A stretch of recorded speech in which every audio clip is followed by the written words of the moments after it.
علی علی حق ہے علی حق ہے علی حق ہے علی علی جدھر حق ہے ادھر مولا جدھر حق ہے ادھر مولا جدھر مولا ادھر حق ہے. امین تو ہیں، اہل بیت کے اصول تو ہیں، انہی اصولوں کو انسان فالو کرے اور بابا سیر بنے. آج کس کو نہیں پتا حجاب کے بارے میں، آج کس جوان کو نہیں پتا گناہ کے بارے میں، آج کس جوان کو نہیں پتا محرم اور نامحرم کے بارے میں، آج کس کو نہیں پتا کہ لذت حلال کیا ہے اور لذت حرام کیا ہے. ہمیں سب کچھ پتا ہوتا ہے لیکن دیکھ کر اندیکھا کرنا. کہ ایک بڑی اچھی مثال ہے، کہتے ہیں جو بندہ سویا ہوا ہے اسے جگانا آسان ہے لیکن جس نے خود کو نیند پہ لگایا ہوا ہے اسے جگانا بڑا مشکل ہے. تو اگر انسان اپنی آنکھوں کو بند کر لے اور اپنے عیبوں کو نہ دیکھے اور یہ سمجھے آخرت میں تو دیکھا جائے گا، فرمایا نہیں، حاسبو قبل ان تحاسبو، اس سے پہلے کہ اللہ تیرا حساب و کتاب کرے تو اپنا حساب و کتاب کر. یہ عقل مند بندے کی نشانی ہے. صلوات پڑھے محمد والے محمد پر.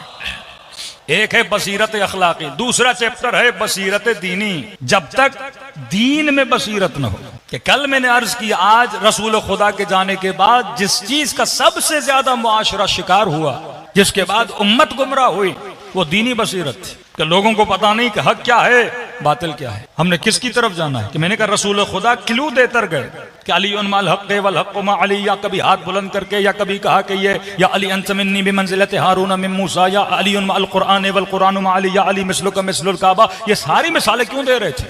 تاکہ لوگ جب پریشان ہو جائیں حق کو پہچان سکیں. آج جوان مجلس میں آتا ہے دیندار، کل یونیورسٹی میں داخلہ لیتا ہے، دینداری ختم ہو جاتی ہے. غلط دوستیوں میں جاتا ہے، دینداری ختم ہو جاتی ہے.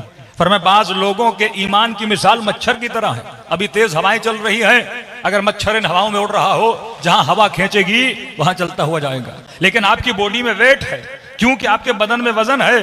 ہوا میں اتنی تیزی نہیں ہے کہ آپ کے بدن کو یہاں وہاں کرے، لیکن اگر تیز طوفان آ جائے گا تو بندے کو بھی اٹھا کے لے کر چلا جائے گا. فرمایا مومن دنیا کے بڑے بڑے طوفانوں میں اپنے دین کو کھوتا نہیں ہے، اپنے ایمان کو کھوتا نہیں ہے. مولا مومن کی مثال فرمایا کہ جبل الراسخ، یہ مضبوط پہاڑ کی طرح ہے، دنیا کی کوئی طاقت اس کے ایمان کو ہلا نہیں سکتی. آج سب سے بڑا مسئلہ بصیرت دینی کا مسئلہ ہے. لوگوں کو یہ نہیں پتا کہ میں نے کس فرقے میں جانا ہے، کس میں نہیں جانا. کہ کل میں نے مفتی ہمدرد کی ایک مثال دی تھی کہ وہ ایک سوال کرتا ہے عالم اسلام میں رہنے والے اہل سنت سے کہ بھائی یہ بتاؤ کس نے آپ کو کہا کہ آپ صرف فلاں کی فقہ کو فالو کر سکتے ہو، اور کس نے ہمیں منع کیا ہے کہ ہم اہل بیت علیہ السلام سے فقہ نہیں لے سکتے. انسان آزاد ہے، آپ کو فقہی مسئلہ ہے. ایک بندہ چاہتا ہے امام حنیفہ سے پوچھے، ایک بندے کا دل ہے میں فرزند رسول حضرت امام جعفر صادق علیہ السلام سے پوچھوں.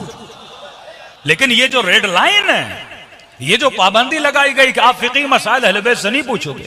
ایک مفتی برملا کہے کہ رسول نے کہا ہے کہ میری آل سے محبت کرو لیکن پوچھو کچھ نہیں. پوچھیں گے دوسروں سے، ان سے محبت کریں گے.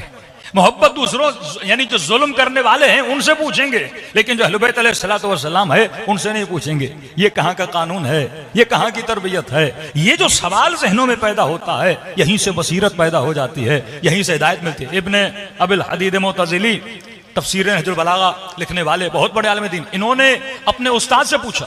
سوال کیا کیا کہ استاد صاحب میرا چھوٹا سوال ہے، حاکموں کو کیسی پریشانی تھی کہ اگر نبی کی بیٹی نے فدق مانگ لیا تھا، حاکم تھے، ایک باغ تھا دے دیتے، کہ اتنا بڑا ہنگامہ عالم اسلام میں کھڑا ہو گیا ہے، یہ کیسی پریشانی تھی کہ انہوں نے ایک باغ تک نبی کی بیٹی کو نہیں دیا. اس کے استاد تھوڑی دیر کے لیے خاموش ہوئے. اس نے کہا مسئلہ باغ کا نہیں تھا. کہ کس چیز کا مسئلہ تھا؟ کہ بغیر وٹنس، بغیر ڈاکیومنٹ کے اگر فاطمہ کی بات کو مان لیا جاتا تو یہ دلیل بن جاتی کہ یہ جو کہتی ہیں وہ سچ ہے. اور اگر ان کی پہلی بات کو مان لیا جاتا without document and without any witness تو یہ بات طے ہو جاتی کہ یہ جو کہتی ہیں وہ سچ ہے. اور فرمایا ان کا دوسرا مطالبہ ہوتا علی ابن ابی طالب کی امامت کا مطالبہ ہوتا. تو مسئلہ فدق کو بچانا نہیں تھا، مسئلہ یہ تھا کہ امیر المؤمنین کی ولایت کا دعویٰ. اور یہ ثابت ہے کہ جناب سیدہ ایک ایک کے دروازے پر جاتی ہیں اور جا کر یہ بولتی ہیں کیا میرے بابا نے نہیں کہا تھا ہاتھ بلند کر کے کہ من کنت مولا فاز علی مولا. کہ نبی کے اصحاب میں سے ایک شخص کہتا ہے کہ میں جنت البقیع کی طرف گیا اور میں نے دیکھا کہ نبی کی بیٹی جناب حمزہ کی قبر پر فاتحہ پڑھنے آئی ہیں. جناب سیدہ رسول کے جانے کے بعد جناب حمزہ کی قبر پہ جایا کرتی تھی، امیر المومنین بھی جاتے تھے. اور یہ منقول ہے، مولا فرماتے ہیں کاش میرے چچا عباس کی جگہ آج چچا حمزہ زندہ ہوتے، آج میرے فلاں بھائی کی جگہ پر جناب جعفر زندہ ہوتے. اہل بیت یاد کرتے تھے ان لوگوں کو جو ان کے حقوق کے لیے آواز کو بلند کرتے تھے. یہ جناب سیدہ جیسے قبر پر فاتحہ پڑھ کے واپس آ رہی تھیں، اس نے بی بی کی کنیز کو پیغام دیا کہ بی بی سے میرا ایک سوال ہے، اگر نبی کی بیٹی میرے سوال کا جواب دیں تو بہت مہربانی ہوگی۔ کہ کیسا سوال ہے؟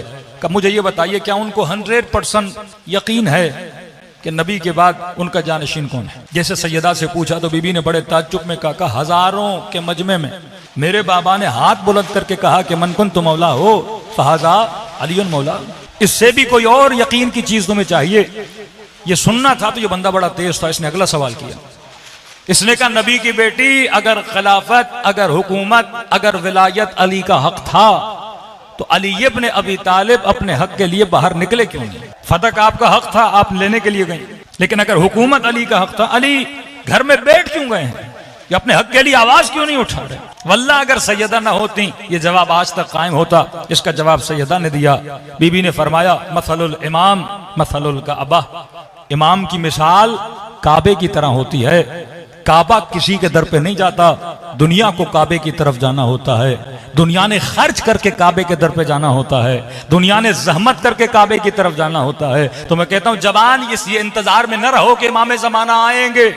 امام کا کام نہیں ہے تیری طرف آئیں، تیرا کام ہے کہ امام کی طرف بڑھو، ایک ایک قدم امام کی طرف بڑھاؤ، تب جا کے امام کا ظہور ہوگا۔ لیکن دنیا منتظر ہے کہ امام ہماری طرف آئے۔ کعبہ کسی کی طرف نہیں جاتا، تو نے حج کے لیے کعبے کی طرف جانا ہے، آپ نے عمرے کے لیے کعبے کی طرف جانا ہے۔ تو فرمایا یہ بصیرت جن شیعوں میں، حسین اگر کربلا میں ہے تو حبیب کو کربلا پہنچنا ہے، زہیر کو کربلا پہنچنا ہے، مسلم ابن اوسجہ کو کربلا پہنچنا ہے، ان اصحاب کو امام حسین تک پہنچنا ہے۔ نہ کہ حسین کا کام ہے کہ ہماری طرف آئیں، نہ کہ امام زمانہ کا کام ہے ہماری طرف آئیں۔ تو فرمایا تمہارا کام ہے کہ انسان کو صاحب بصیرت ہونا چاہیے۔ جب سیدہ نے دلیل دی یہ بندہ دلیل کو مان گیا۔ تو اصل انسان میں یہ بصیرت ہونی چاہیے کہ میں نے دین میں کہاں جانا ہے کہاں نہیں جانا۔ کل میں نے جنگ صفین کی مثال دی کہ جب امیر المومنین کو زبان سے یہ بدبخت گالیاں دے رہا تھا تو مولا کے صحابی نے اس سے پوچھا کیوں علی کو گالیاں دے رہا ہے؟ کہ میں نے سنا ہے شام والوں نے مجھے بتایا ہے ان صاحبکم لم یصلی کہ تمہارا مولا نماز نہیں پڑھتا، تمہارا مولا قاتل عثمان ہے۔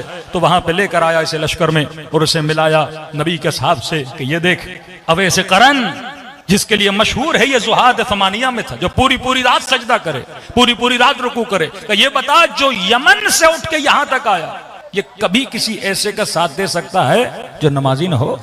یہ عمار یاسر کہ کبھی کسی ایسے کا ساتھ دے سکتا ہے جو نمازی نہ ہو؟ اتنے بڑے بڑے اکابر علی کا ساتھ دے رہے ہیں۔ اب یہاں پہ اس کی آنکھیں کھولیں تو جب تک بصیرت دینی نہ ہو، انسان کو پتہ نہ ہو کہ حق کیا ہے باطل کیا ہے۔ علی علی حق ہے، علی حق ہے، علی حق ہے، علی علی جدھر حق ہے ادھر مولا، جدھر حق ہے ادھر مولا، جدھر مولا ادھر حق ہے۔